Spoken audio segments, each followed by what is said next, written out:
According to Statista.com, in 2023, the average price for a holiday dinner is $61.17. This dinner includes turkey, stuffing, potatoes, rolls with butter, vegetables, cranberry, pie with toppings, and beverages of coffee and milk, all in quantity sufficient to serve a family of 10. But our goal is to support families of any size. Or, if you would like, look on your local community pages on social media. Find a family that needs your care and support. Verify your donation by asking for an email with a receipt showing your $20 of work. Family caring and support is what this season is all about.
Good Monday afternoon, everyone. My name is Zach Clayton. I am the president and founder of Community Pay It Forward, Community Dare to Care, and the PAC channels. And right at this moment, I'm flying solo. Uh-oh. That means he can talk about whatever he wants. Watch out. We're going to be talking about hockey. You know we are. No, I'm joking. Our guest is with us right now, Timothy Mabry, and he will be joining us here in just a little bit.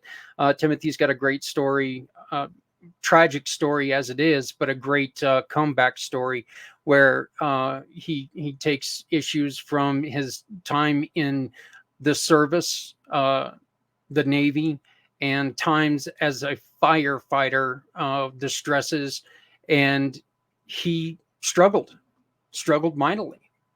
And he's going to tell you a very, very scary story, one that in the end is uplifting. And he's got quite a bit of stuff going on right now. He's not only starting his own business, but he's also started and improved a program aimed at asking yourself questions, questions that you can only answer in a positive way. It's a very, very interesting question or procedure, and I cannot wait to talk to him. So Timothy Mabry is going to be with us in a minute. As you guys just saw, we've got Thanksgiving out of the way. The turkey is left the building, well, for a couple weeks, and then more turkeys are going to be entering the building again. Families still need help, though. And now, I'm sorry, I don't know who you are, but thank you. And hi, thank you very much for joining us. Um, Christmas is one of the, look, this season, without a doubt, is the hardest season for somebody who's depressed. And that's the reason why we're doing what we're doing. Okay. And one of the things that we are really trying to focus on is by using this wonderful QR code right there in the corner, right over there, you can help us by making a $20 donation. Or we ask you to go on to your own community Facebook page or um, Instagram page, whatever it is, and find a family that needs help. Just go on there and see what you can do. Look, we're not asking you to take care of them like they're another part of your family. All we're doing is asking that you make sure that, you know what, if you've got anything extra that you can do, let's support someone in our house, in our community, because it's so important that this is a season, no matter what holiday you celebrate, this is a season of family togetherness and love. And let's make sure that we celebrate that, not only with our families, but with other families in the community. If you go on to, if you look back and you check out the email blast from earlier in the week, you're going to see that I listed every 2023, every holiday for 2023. And that includes stuff from pagans to the Jewish faith to Christianity to uh, like ultra Christianity to Catholicism to, they're all in there. I just wanted to make sure that we were doing our best to try to bring up and bring to light all of the holidays that are there. One of the other things that we've got going, folks, and you know what, you guys are responding to it well, and I want to say thank you so very much. The 22-hour podcast is on its way. This 22-hour podcast is going to be our, oh wow, nope, sorry about that, Timothy. There you go. You guys got a brief glimpse of him. So he's a good looking kid. So now we've kind of exposed that to everybody. But we are moving along at a great level. And we've got a lot of people who are interested in our 22-hour podcast. One of the greatest things about what we do on this day is we have organizations like Mr. Schroeder's, the Price of Freedom Foundation, and we raise money for them. And every time that you make a donation, just a flat donation, 100% of that donation goes to the 10 nonprofits we will be supporting on that day. Okay. We are going to be working with the Goddess of the Grape, and she's going to be giving us the QR codes. And anytime that you make a purchase of One Hope Wine, 10% of your purchase is going to go to the mission that you choose to support. We are still looking for a couple nonprofits. I would really love to get some female nonprofits. Look, women have different problems that they face with, and we want to make sure that they are represented and they're there, and we're able to, they're no longer a silent minority. There is no silence. They need to be represented, and we're looking to represent them. So if you have a nonprofit or a charity that is aimed at anything to do with the health and the happiness of our United States veterans, contact me, please. Please contact me, because when you do that, we can make a huge difference. As I love to say, you know what? When we all come together, or nobody needs to go it alone when we all come together. Wow, guys, I even screwed up my own tagline. That's pretty sad. So we got a lot of stuff going on today. It's Janet at Healing Warriors, and that makes me so happy. Janet, I'm pretty sure is also going to be another one of our nonprofits that we will be taking care of. Healing Warriors is a program that is a community pay it forward mission partner, and they offer free non-narcotic health care to veterans in northern Colorado. Costs them nothing. Helps them get up on off the ground and back on their feet. So please check out Healing Warriors, healingwarriors.com or .org here in northern Colorado. It is fantastic, and I think it's a pilot program that should go everywhere, because our veterans shouldn't have to pay for health. They shouldn't have to. They've already done more than 99% of us did. So, well, Patrick, you get to go first, my friend. You are our first family member in the queue today. Well, and then he goes and loses it. Look at that. I scared him. So we scared him. We tell him he's the first one, and he's like, "No, I can't do that. I'm out of here." So I don't know. I don't know what. Yeah.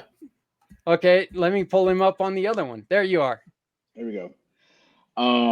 So my name is Patrick Myers.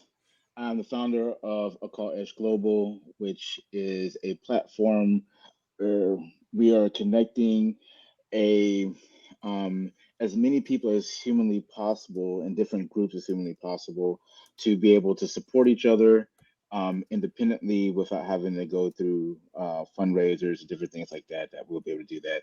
Also, it is the launching point of several different organizations. One of them being, first of all, is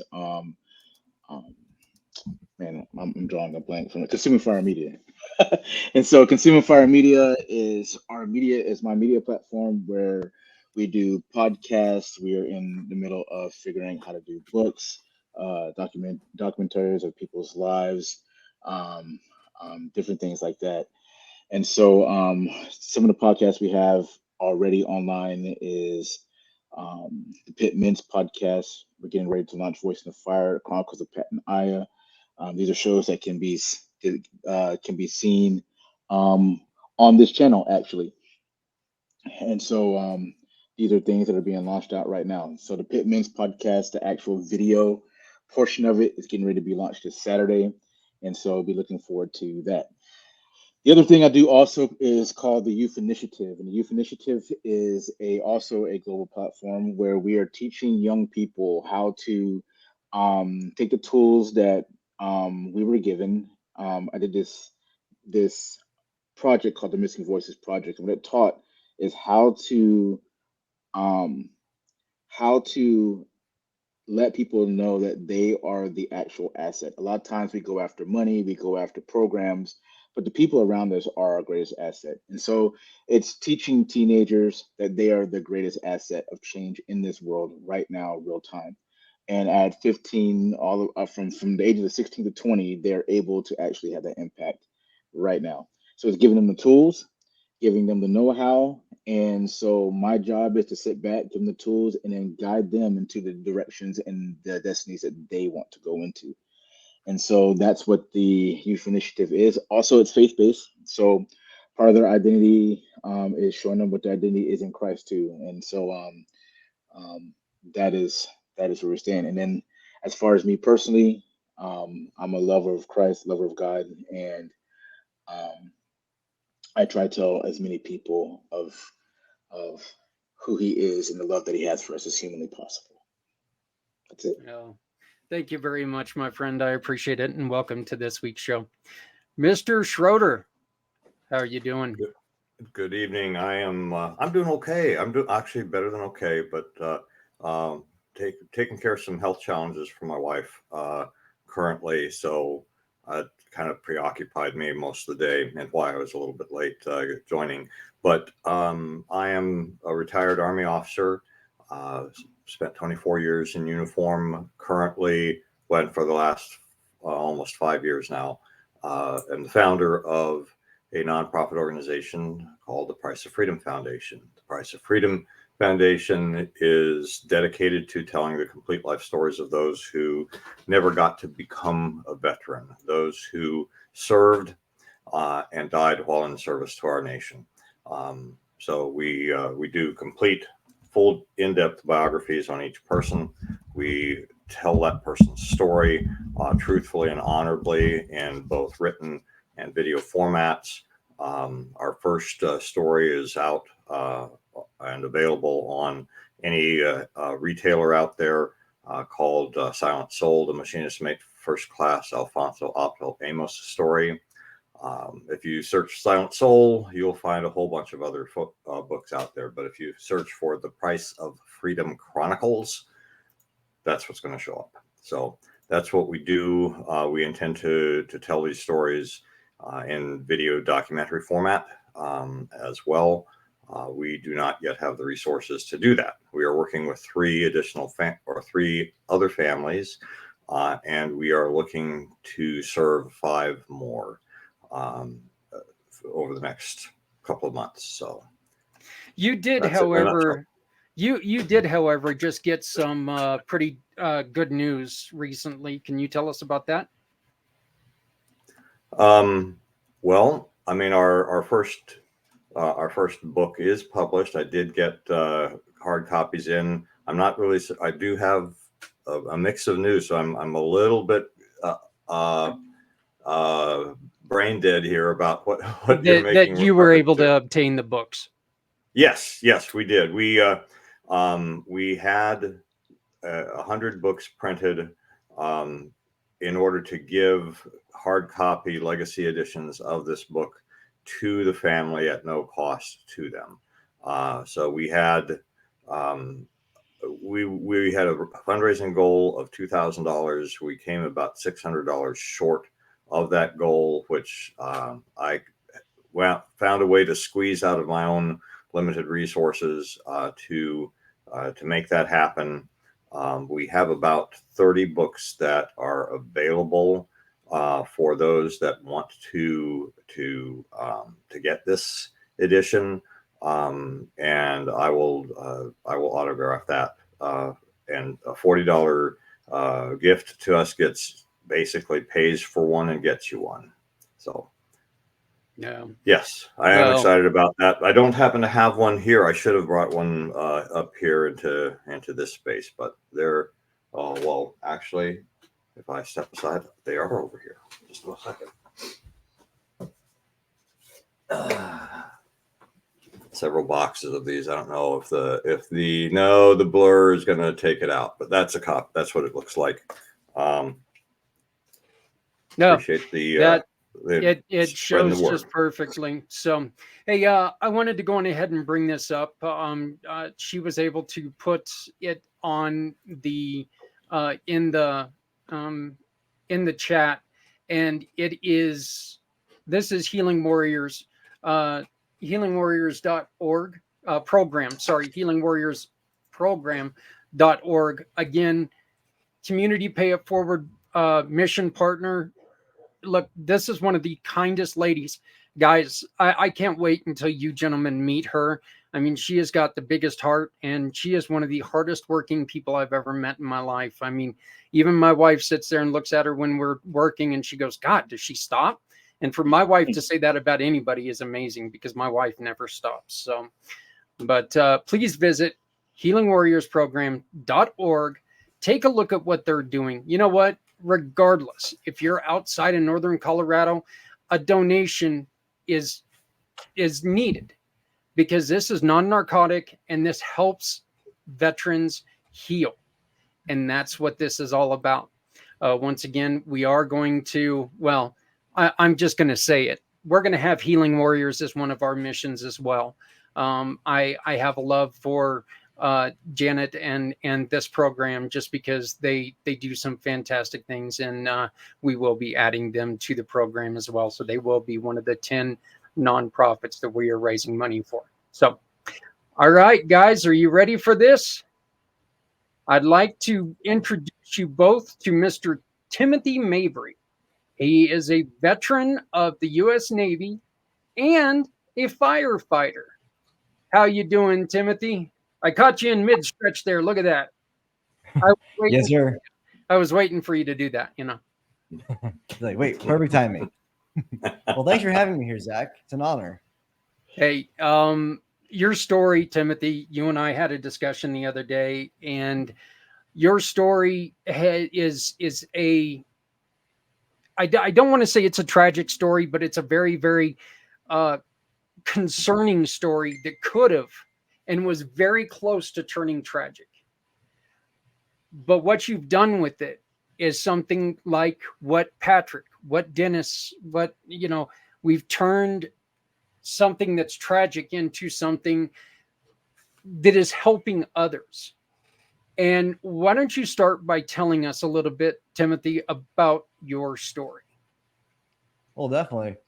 As Zach kind of alluded to, my story had some ups and downs. And it's all started when I was in the Navy back in 2011 to 2013. That's how long I served in.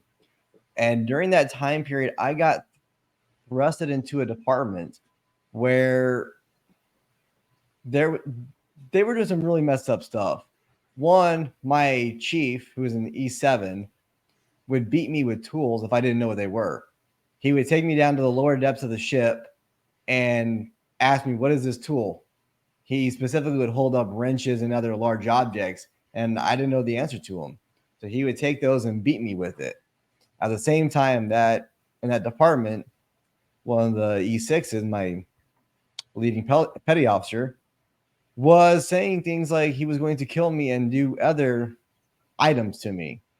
And he actually tried on multiple occasions to do those. And it put me in a really bad state to where I ended up having to speak out against it. And I was faced with the moment of, do I either do this as an open investigation or a closed one? And I decided, you know what? I'm going to be the leader. I'm going to take the brunt of it. And I'm going to speak up and say, no, he's going to have to pay for what he's doing. Because if not, somebody else is going to have this problem. And because I spoke up, I ended up getting discharged. I was officially told it was needs of the Navy and failure to adapt to military life. That's officially how I was discharged. At 1 year, 9 months, and 13 days in, I was pretty devastated because I was discharged that quick. Within 72 hours of being told you're gonna get discharged, I was home. I was back home in Texas within 72 hours of that notification. And I went right into the fire service, went to the academy. I spent time in, but the trauma that I went through in the Navy, I just pushed it down. I didn't have support. I didn't have ways to deal with it. And for 9 years, I just I pushed it down so far that I had forgotten about it. And then while in the fire department, I was seeing things that very few people ever get to see. I was seeing people born, and I saw more death than anything.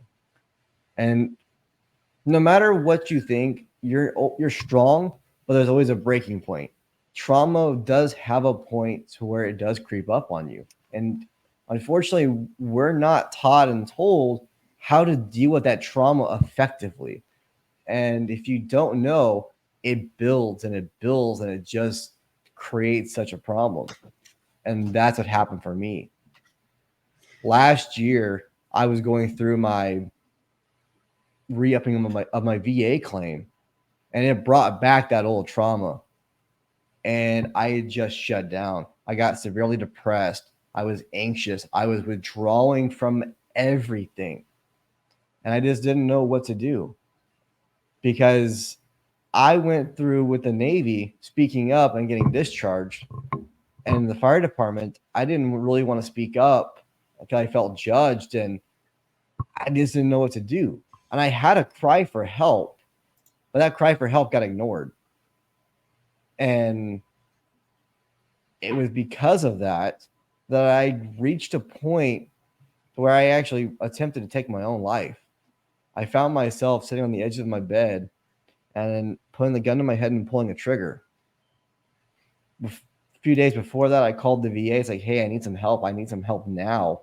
And they just said 2 or 3 months and you'll get help. Like, okay, we'll see. Timothy, this is the hardest part for me to handle on this. You had a really huge life-changing experience going on at that same time.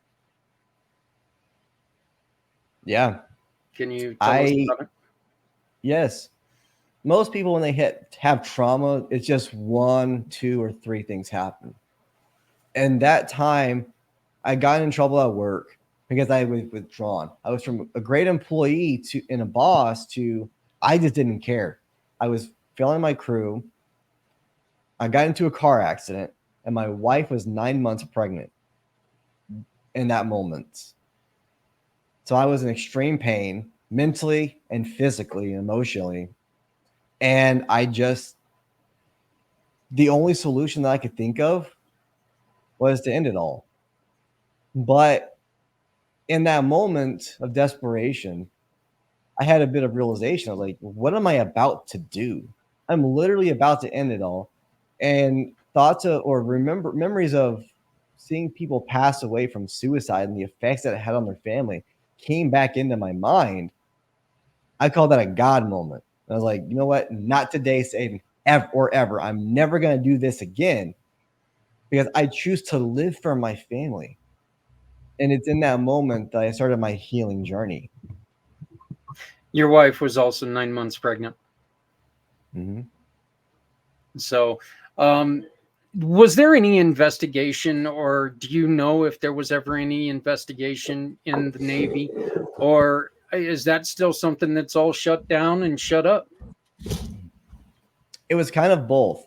So there was an NCIS investigation on it, and they said the only thing that they could prove was there was hazing, but some of the other charges, like the sexual harassment and assault, they could not prove that because it was all hearsay. It was all my word against that other guy's, and they took his word on it. So there's like there's no proof that it happened. So it just kind of ended. And during the investigation, while it was still ongoing, I was told by our master chief at the end of this investigation, I was going to get discharged. Like, what?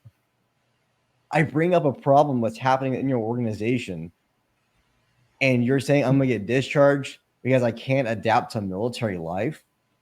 That's not military life. Someone trying to threaten to kill you and do other things and they actually attempt it, that's not military life. And he ended up getting discharged only because he got into a fight after the investigation was done.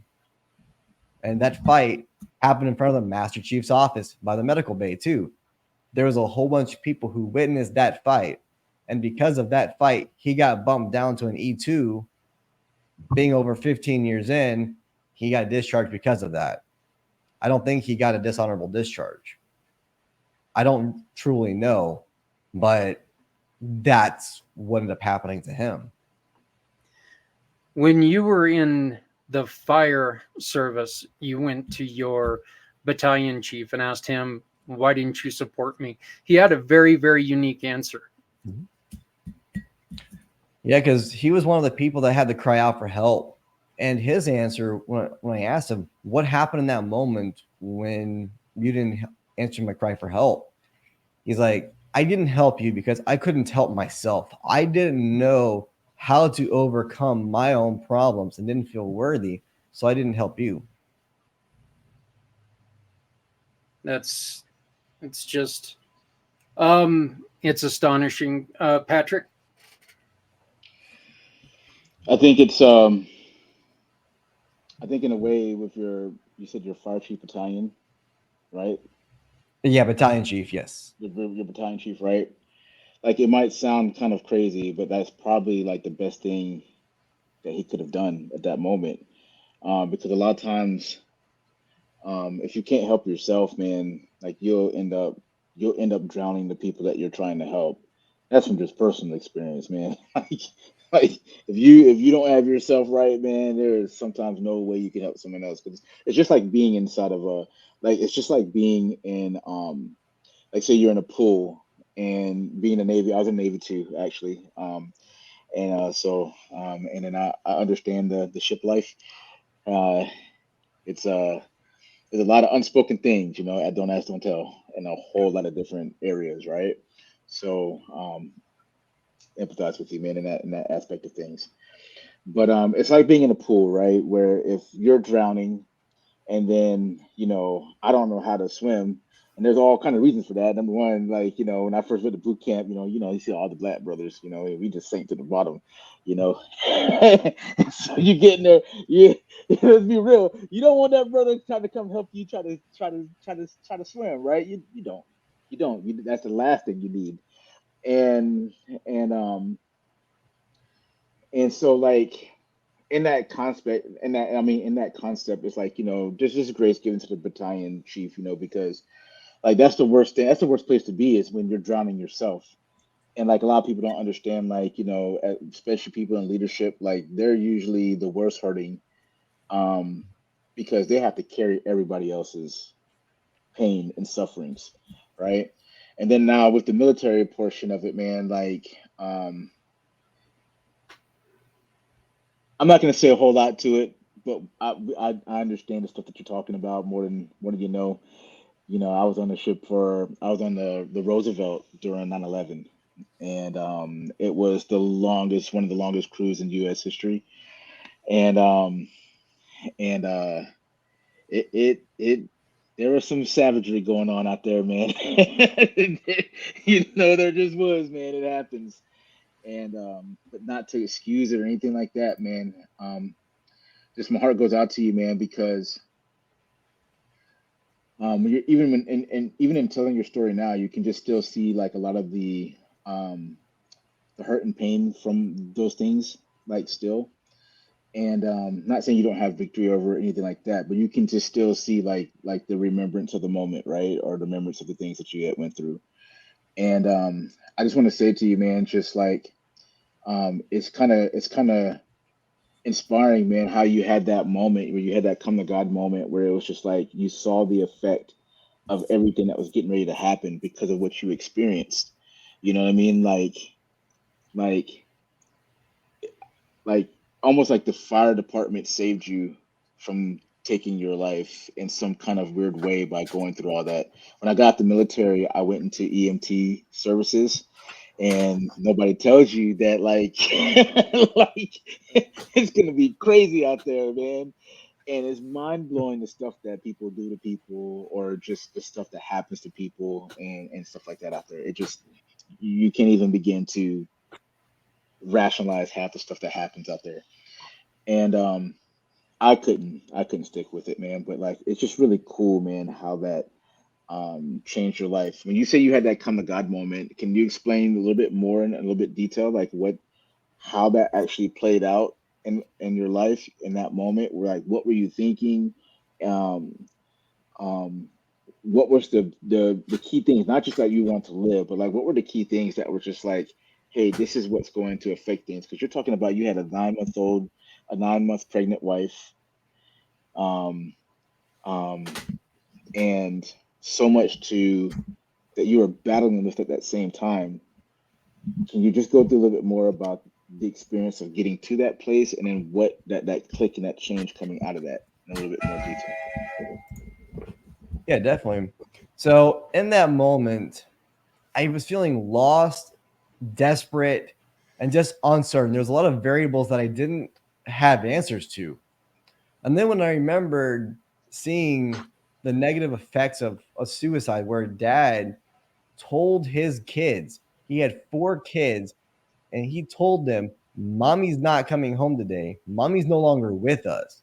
That moment popped into my mind because I saw the look on the dad's face and I saw the kids. They were from, I think, 8 to about 2. That was the age spread. And I could see the different kids having a different reaction to it. The 8-year-old understood. The 2-year-old didn't and was just eating chicken. Mm, And I remember in my mind thinking, I'm about to I'm, to inflict that type of pain onto my wife, onto my daughter. What legacy am I going to leave behind? And is that really what I want? The other thing that kept me from pulling that trigger further was a random question: is if I end it today, am I going to hell? Because in Christianity, at least the churches I've been into, they've gone back and forth with saying, if you kill yourself, you go to hell. Some don't. Also, just like in Beetlejuice, I know it's a horrible reference, but in Beetlejuice, they said there's a special place in the afterlife for people who kill themselves, indentured servitude. So those things coupled with what I want my future to be, I was like, is it worth really ending it all now? If I view life as miserable and sucky, and I go to hell for eternity, which one's worse? So there was a little bit of rationalization to keep me pursuing to get better and to say, what I don't know what it's going to take to get better, to be happy and find my light again and to get back on track. But I'm going to do whatever it takes because I choose to live instead of dying. Because I saw that the path that I was on led me to that point. And I'm like, I'm not going to get back to this because it was a vicious cycle. As Janet had said in the comments, traumatic events are like weights on a scale, and the repeat exposure places that weight on a person and cause a higher risk for it to happen again. All the trauma from the military, the first responder, the trauma was going to keep happening. Yeah. There was zero doubt in my mind that I'm going to have more trauma, but how am I going to deal with it effectively and to combat it? And so that's where I started to search how to get better, how to retrain my brain. And I found some really good resources to help with that. Mr. Schroeder.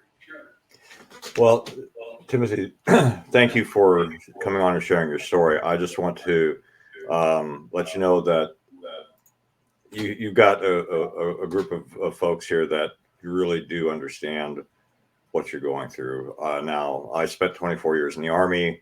I came in out of ROTC, so I was one of those brand new butter bar lieutenants into the Army.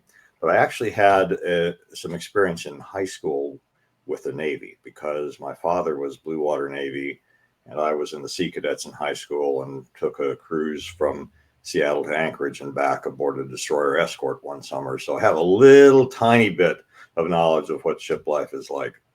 Certainly never experienced anything like what you went through.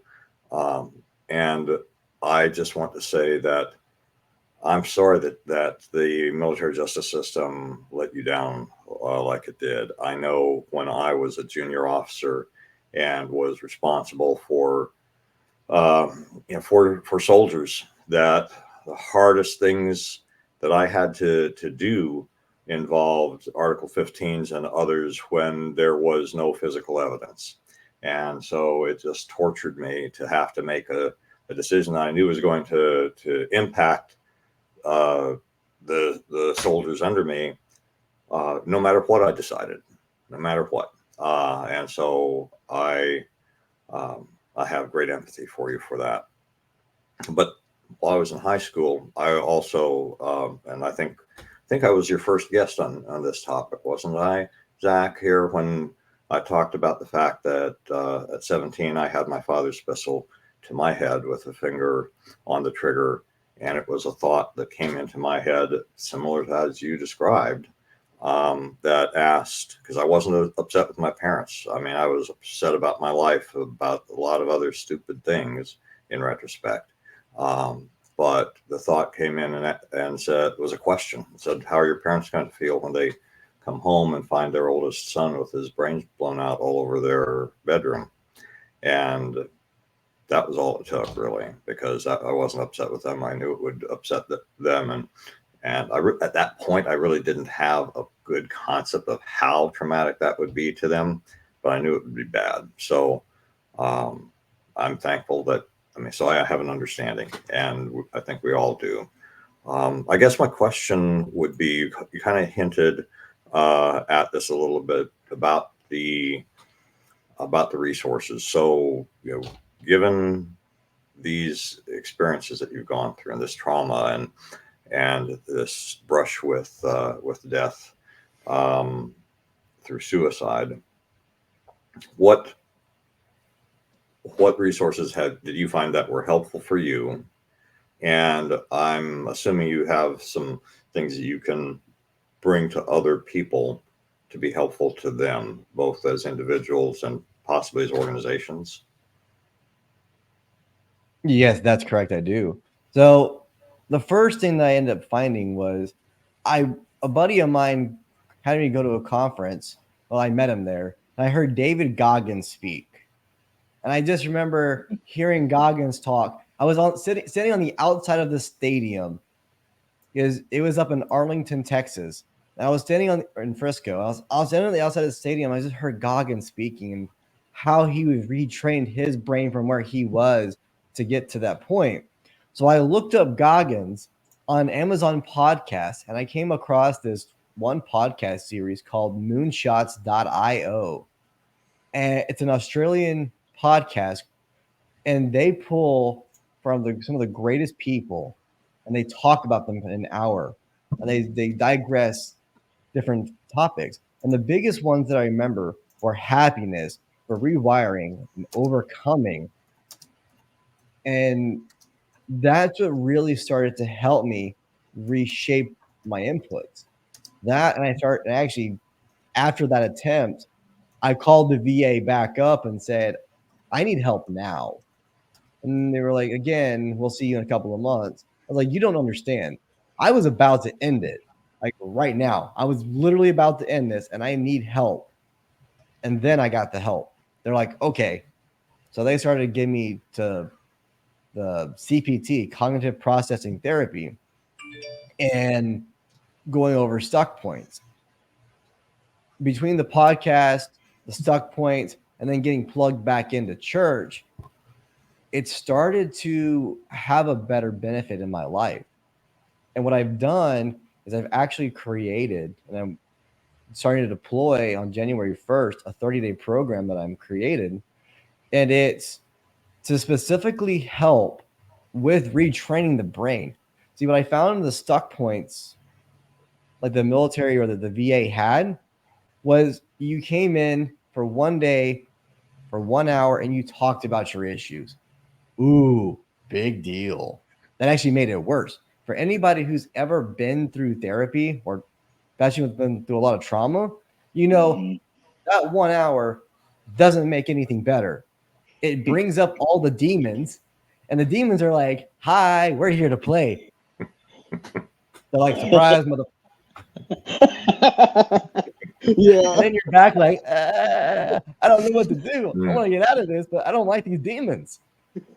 So I would go from therapy session to therapy session, just like, I don't know how to get over this. What do I do? So I sat down a few months ago and I just figured, what helped me, what worked, what didn't work, and how do I retrain and rewire my brain? Because what I had found was that my thought process and what I had said brought me to that point of desperation. See, I was so focused on the past and the possible future that I wasn't focused in the exact moment. I didn't see the beauty of I was alive. I had a great job. I had a loving wife and about to be a newborn baby within a month. I didn't focus on that. I was looking at all the bad. So I started to retrain my brain for gratitude. Yes. Everyone asks, what's the secret to happiness? The pursuit of happiness? It's gratitude. There have been studies that show gratitude is the overall secret to happiness, because gratitude means you're thankful for what you have, is that initial rewiring. So instead of saying things like, oh God, why me? I'm like, you know what? Why not me? I'm thankful to be alive. You know what? I'm thankful for these opportunities. These demons, the things that I've gone through, I'm thankful for them. I'm happy they happened. Why? Because it gives me equipment and tools to help somebody else who is in that same spot. See, the storm that we're going through today means we're strong enough to in the future to pull somebody else out of that exact same storm. So those storms that I've gone through, I can help somebody else out of those places, how to retrain their brain. And it's I put into a 30-day class to actually show how to do that because it's a major benefit. It's what I wish I had in that meantime. If the VA would have said, here's your therapy, but here's what else to do in the meantime, that would have been a major benefit to me. Instead of saying, oh God, what do I do now? To, okay, this sucks, but let me go a little bit further. One of the things that I always think about is when, something bad happens, we all have this tendency to go, oh my God, it's happening right now. How can this bad thing be happening right now? Guess what? It doesn't matter. It really doesn't. No matter when it happens, it's happening. So it makes it really difficult. Is that part of the acceptance that you're trying to get across, letting people know, look, it's okay to have problems. We all have problems. Yeah, it's and not just that, but it's okay to recognize them and to say something about it. See, what part of my issue is in the fire service, if you had brought up problems, you were seen as weak. Mm-hmm. Oh, you're struggling with mental health. Oh, that call bothered you? Wuss, loser. Those were always talked about. I remember higher up officers who've been in for 20, 30 years would talk bad about somebody who had left because of some of the traumatic stuff that they'd seen. It wasn't accepted that, hey, you know what? That may have been their breaking point. So thinking of that, it causes you to bunch it up for a long period of time. So it's, hey, you know what? You have a struggle. You have an issue. One, embrace the suck. Two, switch from the victim mentality to the victor, saying, you know what? This happened to me. Nah, I'm not going to let it bother me. I'm actually going to choose to take that and turn it for good. The Bible says what Satan meant for evil, God will turn for good. And we have to take that mentality of saying, life just gave me lemons.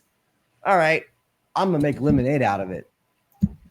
It's that reshaping is what helped me overcome. It's still what helps me push forward in those days where, like, am I really good enough? Am I having a purpose? Is things going to happen? Like, no, it will happen. It's going to be benefit. I am going to push forward no matter what. Everyone suffering also needs to realize they deserve help. Many, many times I hear someone else needs it more than I do. Everyone deserves help. That's such a beautiful comment by Janet. And it's so true because, and the other thing is that, you know what? I've got this. It's under control. It's under control until it's not. But if you keep piling stuff up and piling stuff up and piling stuff up, here pretty soon you don't have it anymore. And if you try to take and you get out in front of it, it is so much easier to do just that, get out in front of it, than trying to sit there and wait. It's like, oh, I'm not in that dire of need. Okay. That's fine. Maybe right now you just need help getting your child to school. Might as well ask for it now, because what happens when, okay, now I need to get my kid to school and I need somebody to help make the lunch. And then I need someone to help cut my grass. And then, things go like this and you start getting lost. And, people get so used to hearing you say, hey, he's got it. He's under control. Everything's cool. And they tune out. And you can't let that happen, because this is too serious. It's serious, and it can be deadly. I mean, I made a comment in a sidebar thing there that I listen to audiobooks all the time. And when I just recently finished up, was published in 2005, called Deep Survival. By an author named Lawrence Gonzalez. And what struck me about that book and this conversation was it was more of an academic book than I thought it was going to be, but they did a lot of studies, or he did, and pulled stuff together from lots of sources. But the bottom line is that the people who survived airplane accidents, train wrecks, being lost in the wilderness, lost at sea, things like, all sorts of things. Some commonalities were being right here, right now, not bemoaning the past, not why me, not, we'll never get rescued, but right here, right now, and basically embracing whatever the situation was. So, and I heard that, or echoes very similar to that, what you were saying, Timothy, and that I think that is a very important mindset for people to have, regardless, because you never know when the world that we are comfortable living in is going to change suddenly. I remember one of the stories they were talking about was this couple who was driving cross country and wound up in a mountain pass in like rural Utah, and they were not at all prepared for the snow that they found themselves in. So you just never know. You never know when this is going to happen. And I think that having a mindset that is much more present, much more grateful, as you were talking about, and less, bemoaning our the things that we wish or think we should have. The more accepting of God and His presence and His action in our lives, the better we're going to be in all sorts of situations, including situations that are life or death. Yeah, I really do. I love this this interaction with everyone. I want to thank everyone for your comments and everything. And please, we've got a little more time. Timothy, tell us about your company alone. We'll go on to the stuff for. Okay, this is kind of funny. Yeah, you got a friend, Patrick. So another Patrick Myers out there. Like, who is that guy? I don't know. Yeah. So, but yeah, tell us a little bit about your company, and then we'll move on to your organization. Yeah, definitely. So the company I've created is called Lead Through Fire. And the reason for Lead Through Fire is because I can lead you through the fire of your mind, your life, and in your business, and to teach you how to do the exact same for other people. And that was founded because I started to realize, being a fire officer, one big thing that I was able to do and got good at was teaching other firefighters how to go into a fire and pull the people out. And I started to realize,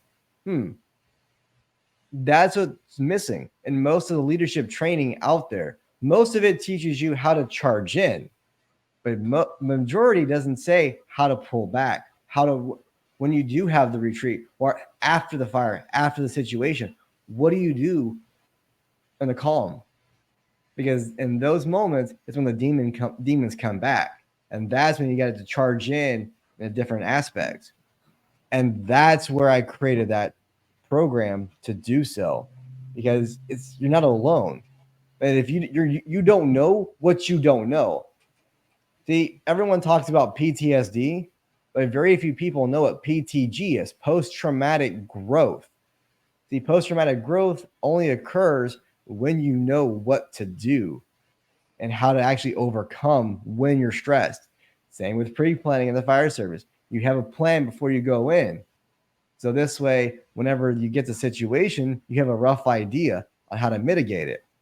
So I created this so that it gives leaders the tools and the resources to not only pull out their business from failing, to improve company culture, but to improve their own mental states. And that's a big thing that's missing right now, what we need, especially since, I don't know if most people are paying attention to the market, what's happening.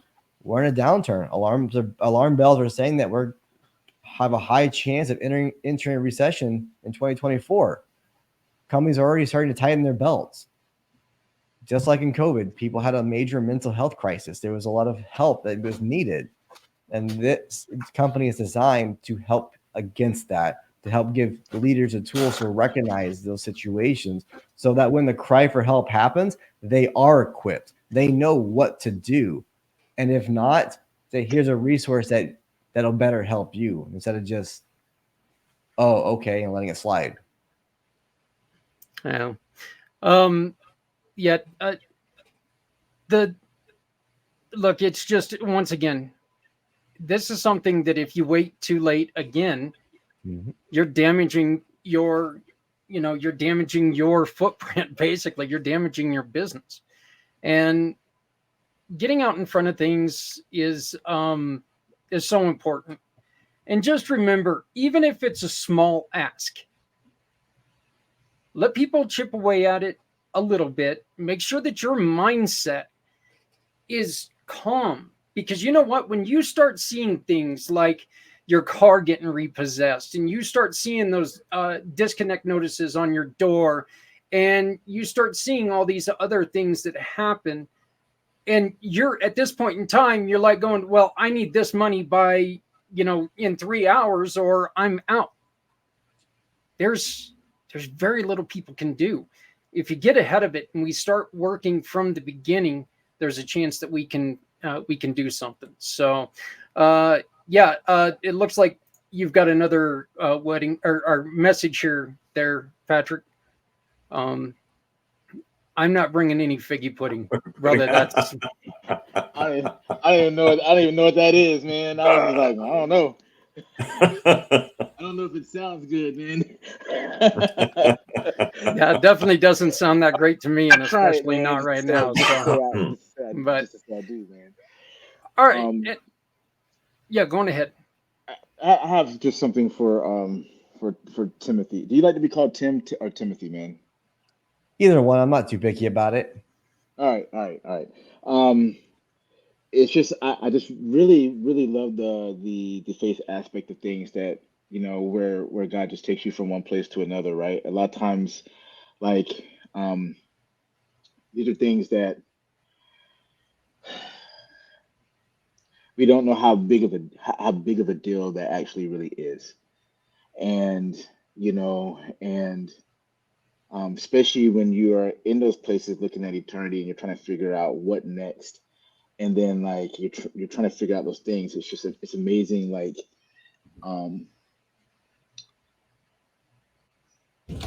it doesn't matter. I mean, you can believe whatever you want to believe and stuff like that, and I don't harp on those things, but I just know, like, the power that God had in my life when I started to actually open my eyes to the fact that He came after me and delivered me, and even when I was like, I don't know you, I don't want to know you, I don't, what I mean? Like, He came after me anyway, and that was just so crazy to me about that. One of the things I thought was pretty cool, man, is just when you were talking about the the aspect of where you just didn't, like, when the therapy started happening, you didn't have the tools. That was one of the craziest things that happened to me. I felt like I was going to therapy, and like you said, the demons are just popping out, and you're just like, yo, like, and then you come back home and like you're more depressed and anxious, and like suicide even more real than it is when it was before you was actually gonna take your life, right? And one thing I would like to say also is, like, a lot of times we're always talking about the person getting help, right? And also, what one thing I want to say is, for us as people that are around the other people around us, to not be to be more aware of the people around us, and paying attention, because in general, as human beings, we're very self-absorbed, and they might not be saying it, but most of the people around you that are going through these things, they're saying it very loud in their actions and in the different things that they need help. But like, we are always of the mindset, well, if he didn't ask, and I don't need the help, and that's not necessarily true. Like, if you see somebody, like, in a what you call those things, quicksand. You see somebody in quicksand, you don't need that person to go, hey, I'm in quicksand, can you please help me? You could be walking by that and be like, that dude needs a freaking rope. Let me toss it to him and then pull him and then help pull him out. And I think that's sometimes the place where we're afraid to jump into, or because there's a lot of implications sometimes of throwing a rope. You know what I mean? It is there. That's just a part of it. that's part of the human experience also is, um, are we going to be that person to pay attention to the things that's happening around us? Because it's a two-way thing, man. I can't tell you how many times where, um, even if there are signs that you don't know, there's something about even asking. Like, they might not have nothing going on with them, but be like, hey man, are you really okay? Is there any way I can help you? Or hey, I don't know what, hey lady, hey lady, what are you going through? How can I like? Is there something going on where I can? Just sometimes asking the question can open the door to like something deeper, and a lot of times we're afraid to ask that question. And um, so that's like the both of the things that I would like to actually add to what you're saying, because there's so much power in asking. But like I remember being in that place and I didn't know how to ask. I didn't know I didn't even actually know I was going through all the things I was going through at the time. I didn't even know I was depressed. I didn't know I had anxiety. I didn't know I had I was having panic attacks. I just know my world was just being flipped upside down, and that was all that I knew. And then it was just darkness. It was complete darkness that I was going into, and I couldn't understand why nobody around me understood that I was in darkness. That was really the reality of the situation I was in. And from the things that you were saying, it seems the same that was happening to you, my brother. Like it just like everything was happening and you just don't even know it. And now you're in this position, but then God delivered you in that moment and the light came on, and now he's brought you through this place to actually help others. But those are just some things that for the people out there, um, listening to Timothy's story and just the in the turnaround of it, like the other aspect that you can personally do and be paying attention to right now. Yeah. Going ahead, And Timothy. you're right. The questions are very important. Like one thing that I did is I played experiments on people in my healing journey last year. I would actually like when I was starting going to church, people ask, "How are you doing today?" I was like, "Not good at all, horrible," just to see what people would do. And I found that most people wouldn't even engage that in church, the place that you think that you're going to get help and there's more people to help you. Even at that, most didn't know how to engage it. But one thing that I learned is when you hear those questions, like, how you doing? Okay, I could do better. Living the dream, another day, another dollar. Those are all very silent cries for help. They're Yes. not the big help me now, I'm going to end it. No, that's saying that there's something wrong and that's the brain subtle way of saying I need help, but I don't really know how to ask for it because I'm afraid of being judged. And once you're like mentally aware and you're in tune with yourself, and now you can start paying attention to other people, you pick up on that. Like I, there was a guy who I knew was having some major issues, and he said that he was like, "Man, I'm doing all right." Like, all right, reading in between the lines, I know something's not right. Like something is very wrong. What's happening? Then he started to open up. See, when those cries for help or those little comments happen, you start asking those questions. It shows people that you care. And then if you throw in your own little vulnerability with it of, yeah, I've been there. Like I actually try to end it. I've been depressed too. Oh, really? Yeah. It's mixing that vulnerability with creating a safe place that institutes creates that healing. And that's one thing that I teach is how to have those questions that have a deeper understanding and how to foster a good culture, because that's what's really needed is how to have leaders who truly care and understand, but they first have to care and understand themselves before they can help anybody else. If you can't help yourself, you're not going to help anybody else effectively. You can try all you want, but promise you, it's not as effective. Been there. Well, You know, and the people who say, I mean, from the standpoint of myself, when people ask, how you doing? Oh, I'm doing okay. I'm doing all right. It's like, because I say that because a couple of things. Number one, I don't have time to get into the full depth of what's really going on. in this situation, or number two, I really don't think this person cares. I really don't. I just don't trust them.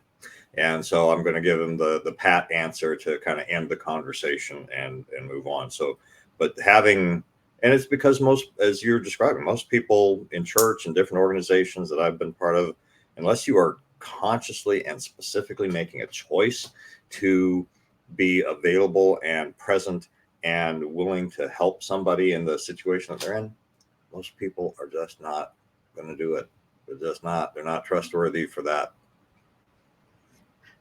Yeah, and I think one of the things that people have to do is remember, if you can't answer the question, if somebody says, look, I'm messed up, if you can't answer that question, if you can't sit there and listen to the statement, if you can't sit there and try to, listen through, first off, listen, not talk, listen through, then don't ask the question, okay?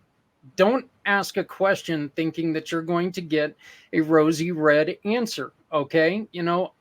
This isn't, it's not like that. You got to make sure that you are able to handle what's going to be said. And there's a huge possibility it's going to be ugly, very ugly. And if you can't answer that question, you could do even more damage. So, uh-oh. Well, somebody's dancing. So, Can I say something to that real quick? Yep. To add on to what you're saying, because that's very, very important also, if you don't think you can, like 9 times out of 10, somebody around you that could. Mm-hmm. And so like for instance, like that person that's in the quicksand, you might be the person walking around there. You ain't got no arms, so it's going to be pretty hard to pull that person out of the quicksand, right? But you got 2 legs to go to the next person and a mouth to be like, hey, there's a guy back there in the quicksand pit that the quicksand pit that needs somebody to pull him out. You got 2 arms and good legs, man. Can you go help him? Like that's the power of community, and being aware, and that's how we all help each other, because that's I think that's a very, very important thing too, because like that is dangerous if you can't, you don't have the capacity. Like I know I don't have the capacity for certain things, so I don't engage in those things. But like say for instance, brother, you're the guy that teaches the mindset thing or whatever. But then hey, I know this guy Tim, right? He's got that next step that what you need to, that you can go to this guy and maybe he can help you with that. And if you don't know, there's probably somebody else that that you can take them to this other level where they might need like really, really deep counseling or something like that. But that's the power of community and us connecting together and seeing more than just ourselves. And once again, remember that not every solution works for everyone. So just because the solution worked for you does not mean it's going to work for this person you're talking to. You got to remember that, because if you try to push something on somebody that makes them uncomfortable, look, they're already uncomfortable. There is already things going on in their head. So let's make sure that you can say, hey, look, we listened to this show the other day. They had a great guest, Timothy Mabry. I got his phone number off the website. Do you want to try to call him, see if maybe this is something for you? Do it that way, but don't tell him, look, you need to call Timothy. He's going to help you. That's putting undue stress on everyone.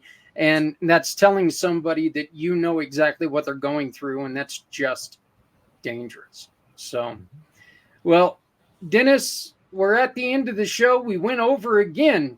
Look at this. Yes, we do. And it happens because you attract such fantastic guests. I mean, I feel like this conversation really has just started. So, Timothy, I want to thank you for coming on.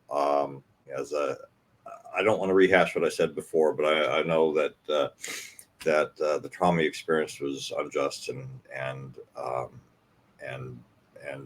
terrible. And I'm glad that you had that revelation in the moment when you were about to take your life. And I'm thankful for the path that you're on and the resources you have. And I hope that individuals and companies out there will take advantage of it. Patrick? brother. It's very your story is very very encouraging. You know, um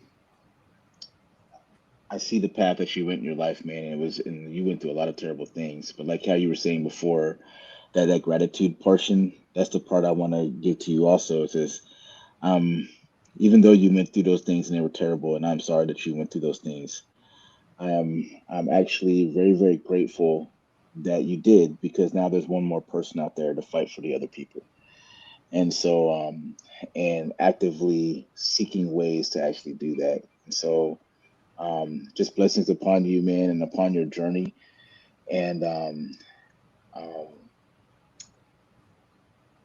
keep God first in everything you do, man. He'll see you Um, through.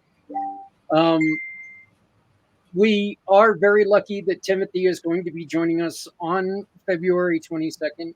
He's going to be talking a little bit more about this. And hopefully, we're going to get a little bit deeper into his program, which we definitely need to do that. And you're invited on whenever you would like to come on and talk about it. Before we let you go, okay? Is there anything that you need from people out there that can help you out?